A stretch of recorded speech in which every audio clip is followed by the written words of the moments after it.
to just read some stories of voices. I wanted to come to the floor and read people's voices, elevate voices. And so here's a voice, a statement from Julia Hurley from Bergen County, New Jersey. Thank you, Julia, I see you. My family's roots are deep in New Jersey, all the way back to my great-grandparents, with my mom's side from Bogota, Fairlawn, and Upper Saddle River, and my dad's side from Spring Lake and Wall Township. I have north and south roots. My grandfather started a manufacturing company that my cousin still runs, and my other grandfather ran a trucking company based in New Jersey. I was born and raised in Park Ridge and learned from a very young age about the importance of serving and community. Both of my grandfathers served in World War II. What a family. My family was always involved in charity and our churches, and ever since I can remember, I wanted to help people, doing my first fundraiser for homeless people in Bergen County when I was maybe 8 or 9.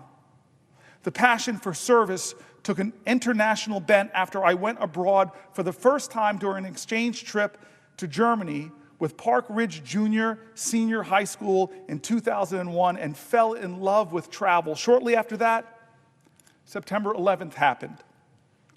7 people from my little town were killed in the towers, and we could see the smoke from ground zero from a hill in the next town over. For those of you who don't know, Park Ridge is very close to where I grew up, and my childhood best friend died in the towers. This was when I learned how my little suburban bubble could be impacted by things worlds away.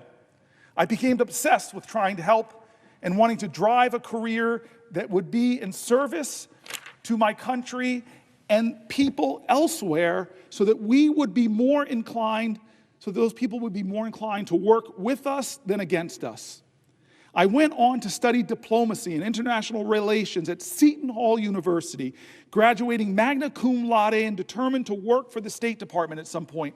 My 15-year winding career path after that took me into the advocacy space and onto humanitarian and peace-building work in Gaza with the UN, as well as in Tunisia and Egypt. In 2022, after a year as a policy advisor with the International Committee of the Red Cross, I was recruited to join USAID. And I couldn't have been more excited. This was a dream job, an opportunity to serve my country and impact policy in a real way, sharing what I had learned from working abroad and at home to shape U.S. foreign policy and efforts to advance development and humanitarian assistance on the ground. I was eventually promoted to a senior policy advisor role in USAID's Office of Policy, where I was developing policy that was shaping the way USAID worked, trying to break down silos across the agency to be more effective and efficient in our response to some of the toughest crises in the world. I got the opportunity to not only prepare talking points for high-level events and for our leadership, but even brief the administrator a couple times. That all came crashing down around January 28th as my colleagues began being terminated and furloughed. I went into the Trump administration like any other bureaucrat, ready to engage and help because I want every administration to succeed and lean on us as experts to help advance American policy. I worked with our team, and I briefed our political appointee director, who started on Inauguration Day, and hoped to see what I could do to continue building on the reform work I had been doing for a year at that point.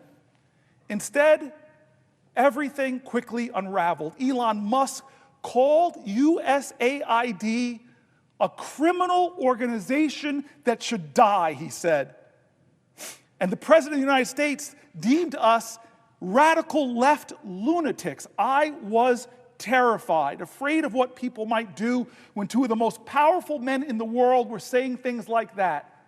Our jobs were then in question, and the USAID offices were quickly closed, with our belongings still in them. We were left not knowing what our fate would be for weeks. As DOGE dismantled USAID, I watched in horror as the programs shut down.